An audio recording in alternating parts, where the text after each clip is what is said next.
We just got some insane Venom 3 plot details that reveal who the main villains of the movie are gonna be, a Spider-Man cameo, but not in the way you may think, Venom's connection to the MCU, and a whole lot more. Trust me, a lot of this is gonna blow your mind. And this news comes to us from, it's just some random guy. I don't really know him. But in all seriousness, shout out to my boy Chris over at 3C Films, who is exclusively reporting all of these details. Make sure you follow him on social media everywhere. He has his own video breaking it down, so we'll watch that because it's probably better than this. Chris deserves a salute. So according to these plot details and picking up with the post-credit scene from Venom 2, Venom was showing Eddie the symbiote hive mind across the multiverse, which is when Venom stumbled across the fact that this Spider-Man guy kills them in every universe. They even make a direct reference to Spider-Man 3's Venom death. My spider senses are tingling, if you know what I'm talking about. So they go on a mission to find their universe's version of Peter Parker. There's just one problem. He's just a kid. He's only 10 years old, doesn't even have his powers yet. So just my thoughts real quick before we move forward. They're doing the baby Hitler thing. As a matter of fact, this is literally the plot of Madam Web. Ezekiel Sims was trying to kill the old versions of Spider-Women. Sony, come up with new ideas! But anyway, they end up kidnapping Peter Parker, but they don't end up killing him because Eddie's like, I'm not gonna kill a kid. And according to this plot, at one point, they expose Peter to real spiders, which just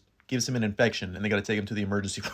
Babysitter Venom is crazy. But things take a huge turn in this movie when Toxin is introduced, a villain who is the offspring of Carnage, who merged with Detective Mulligan and has vowed to destroy all monsters, which includes Venom and a young Peter Parker. Since Toxin is a symbiote, he has access to that hive mind as well, so he sees all the monstrous activities. But here's where things get really interesting. So if you didn't know, Chiwetel Ejiofor and Juno Temple have joined this cast as well, but Toxin ends up spawning a new group of symbiotes. One of those symbiotes bonds with Army Lieutenant Patricia Robertson, who's gonna be played by Juno Temple. She's also the love interest of Eddie in this movie. And that's right, Patricia Robertson ends up becoming Scream. I'm just gonna point this out, I called this a year ago. So I'm guessing we'll see this classic group of Life Foundation symbiotes like last year, but no right, since he's...